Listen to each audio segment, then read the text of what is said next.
Hey, what's going on, everybody? I'm Ant Pruitt. Hope you're doing well. I'm unbelievable as always.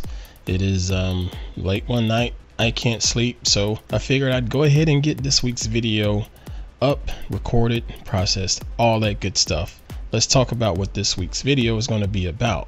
We're going to take a look at editing light inside of your photographs, and you can take a look at that a couple different ways. Some people think of editing light as in shooting long exposures and making the light do different things because your shutter is open a lot longer than an nth of a second or anything like that.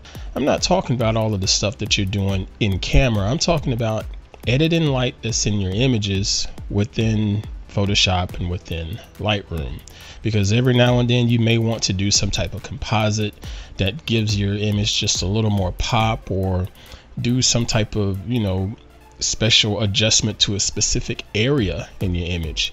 Well, Lightroom and Photoshop, specifically Camera Raw, has a couple tools built in that can help you handle all of that stuff when it comes to editing light inside of your photographs. By the way, if you're new to this channel is dealing more with photo tips and tricks that can help beginner photographers get started, whether it's just figuring out composition and framing and things like that, or just taking a look at different software options and tips and tricks inside of all of your different photo editors such as Lightroom, Photoshop, and heck, even Pixlr and things like that. If that's something that interests you, consider hitting that subscribe button and then hitting that little notification bell that's on the screen. I think it's over here on the bottom somewhere. Okay, so let's go ahead and get into this week's video. I want to go ahead and open up Lightroom to start. Okay, so here in Lightroom I have 3 images that I picked out for this particular tutorial. We got this little portrait shot here, and then another pic of the dog Kylo Finn, and then another image here of a buddy of mine at the local coffee house. So we'll play with this one first, and we'll use Lightroom. Now I like this image. It's pretty straightforward, nothing spectacular, but we can play around with it some as far as dealing with the light. So if we look at it here in the develop module, that is such a tongue twister. You notice that we have this window light coming in over on the left hand side of the screen, and just casting a shadow over to the right hand side.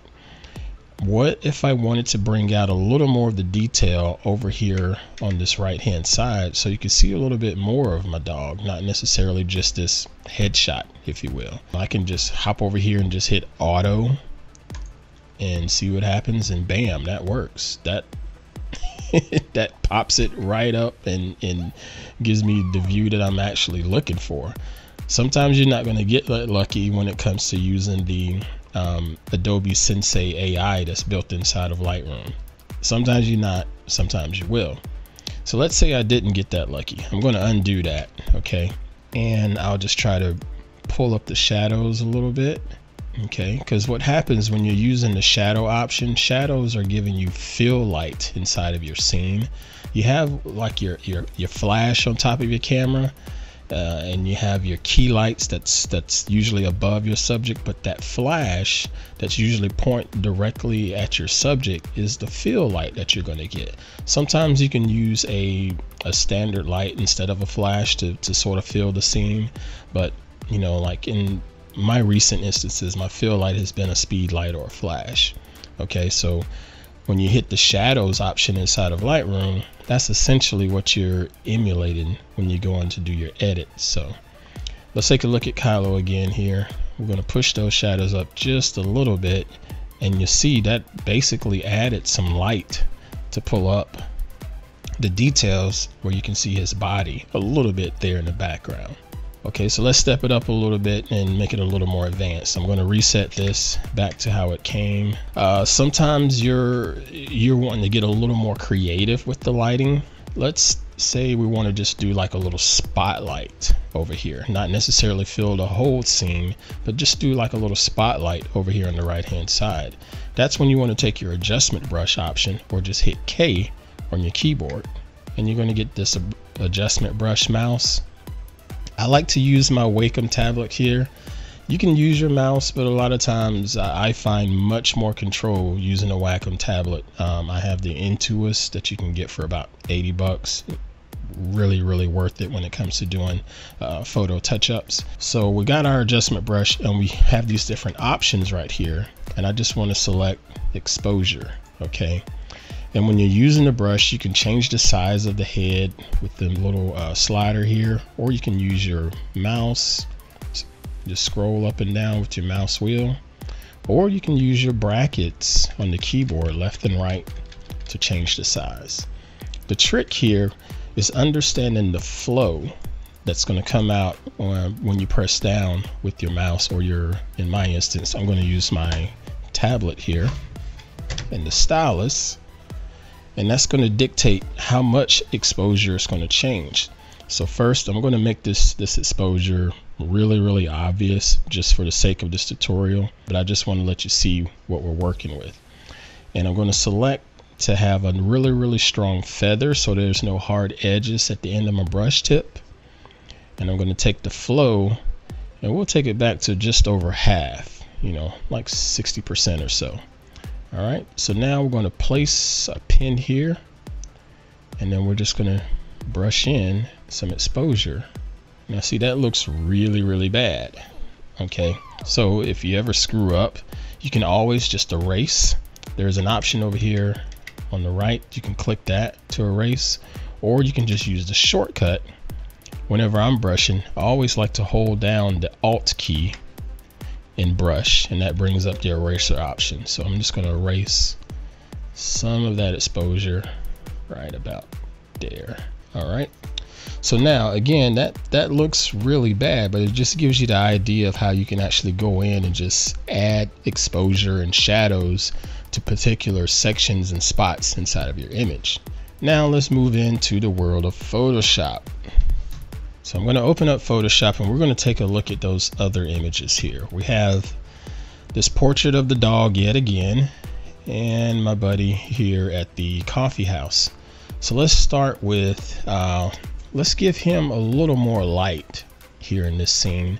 This is a tricky shot to shoot because of all of the bright window light that was coming in, and it was coming head on to my camera, so it was pretty much, you know, backlight, and it was going to cast a silhouette pretty much anything that I looked at.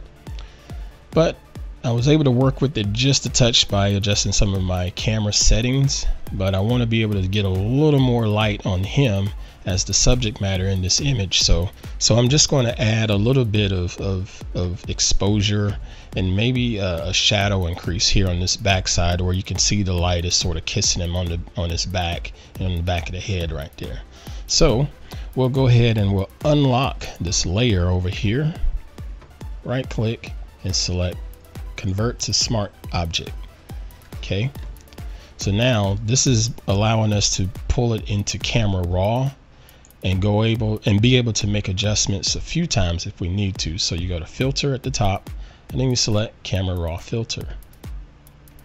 So now you'll notice this sort of has the same type of settings similar to what you just saw over in Lightroom when you look over here on the right. And we also have an adjustment brush, and get that, it has the same shortcut key as K. So we're just going to click on that, and you notice we get this big old brush that is way too big for now. So let's go ahead and decrease that. And also, whenever you select your adjustment brush, make sure your color is not selected to anything, because you don't want to be painting in colors if you're trying to just add some light. So I'm going to go ahead and place my adjustment brush pin right over here in the corner like so, and then I'm going to shrink the mouse, and I'll just click here once, and then I'm going to hold down shift, and when I hold down shift, that's allowing me to basically make a straight line from that first point that I drew. Okay, but I'm going to make this brush just a touch larger, so I'm gonna hold shift and then I'm gonna click right there. Now unfortunately that looks really bad, and that's because all of these settings are out of whack. If we were to reset them to 0 like so, then we can take this exposure and push it up just a little bit take that contrast down, maybe even add a little bit of highlight, take the shadows up, and then push the exposure a little more so we start to get somewhat like a beam of light right there. Okay, and then we can just brush a little more on his head, and you see it's starting to light up the back of his head a little bit more. And if I want to do this again, as far as just making it like a beam of light, shrink the brush head down right there, then hold shift. Well, don't hold shift just yet. Increase the brush size, then hold shift and click again, and it gives us another little light beam right there. And you can just tap on the spots that you want to illuminate a little bit and just give him a little bit of that extra light there.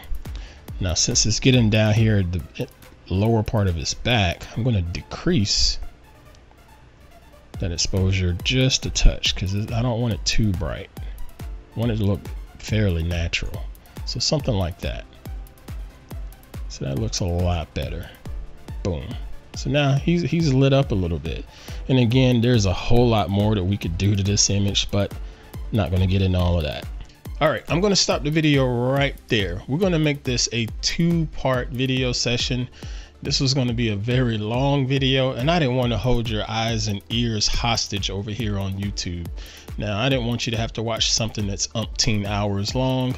Granted, it'd been cool if you did, but I don't want to do you guys like that. So we're just going to stop this video right here, and we're going to upload the next section at a later date. Maybe today, maybe tomorrow. I don't know. I'll figure something out. But if you did enjoy this video, I would really appreciate it if you hit the like button and the share button and the subscribe button to help me out and help this channel continue to grow. I appreciate all of the support in the past and all of the continued support to come forth. Hope y'all are doing well. Get out there, continue to create and dominate, and let's have a good one out there.